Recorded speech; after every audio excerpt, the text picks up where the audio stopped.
In Victor Hugo's piece, Death Penalty, he captures intense drama, undaunted conviction, cutting argumentation, in beautiful and powerful lines of prose. The product is so effective that as we listen to the unfolding of the text, we cannot help but be drawn to the seemingly boundless outpouring of emotions, as well as logic and reason. Do we really have the ultimate right to deal with the question of life and death? Contestant number 10.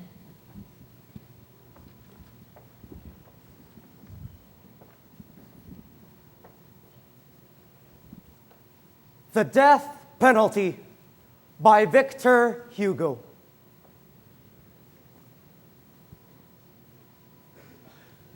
Gentlemen of the jury,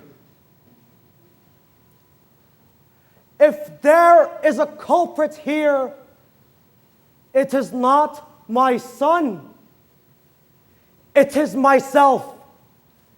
It is I who for these 25 years have opposed capital punishment, have contended for the inviolability of human life, have committed this crime for which my son is now arraigned.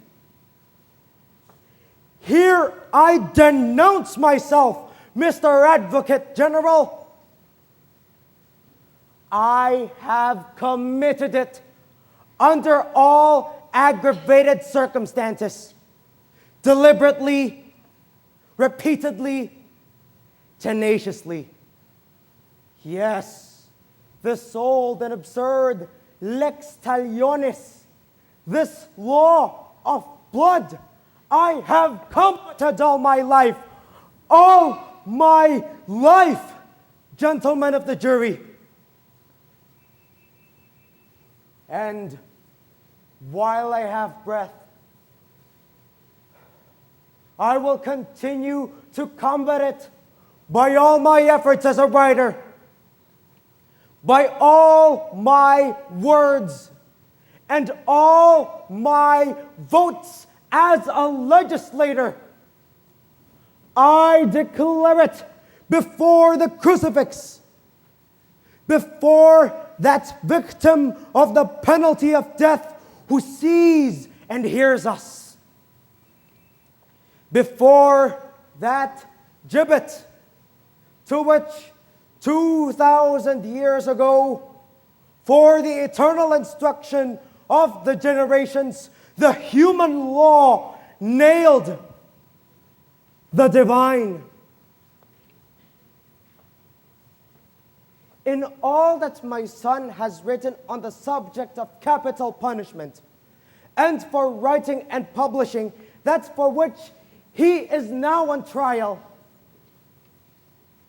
in all that he has written, he has merely proclaimed the sentiments with which from his infancy I have inspired him.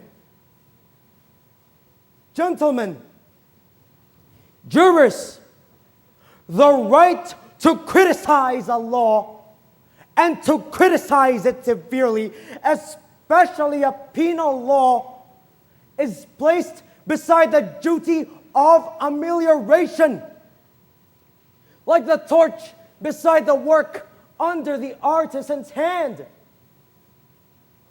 The right of the journalist is as sacred, as necessary, as imprescriptible as the right of the legislator. What are the circumstances? A man, a convict, a sentenced wretch is dragged on a certain morning to one of our public squares. There he finds the scaffold. He shudders.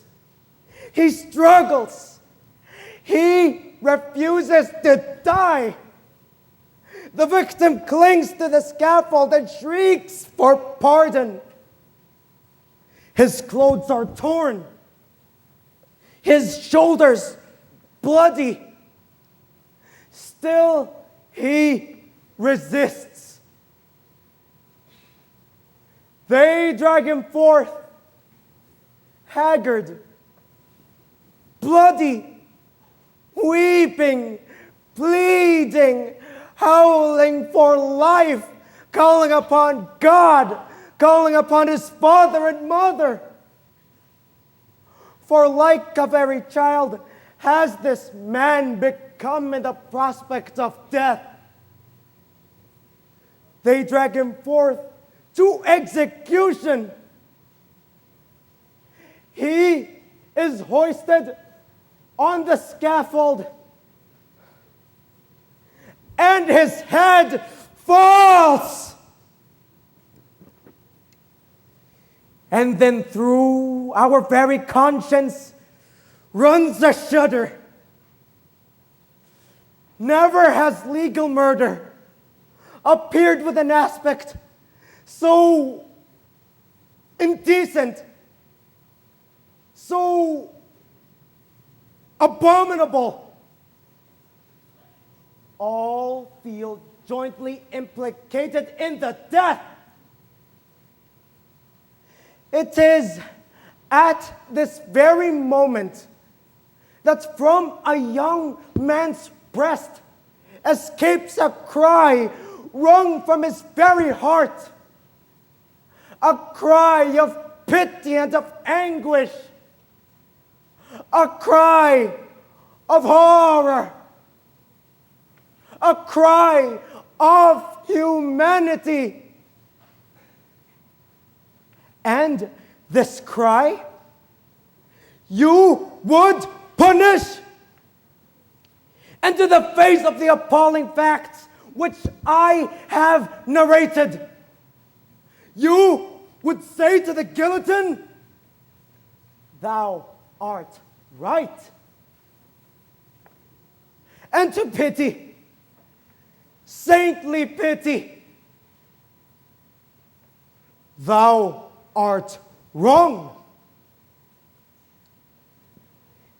Gentlemen of the jury, it cannot be.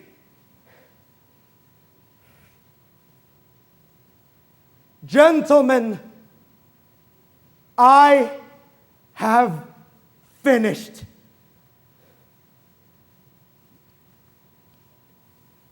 Thank you.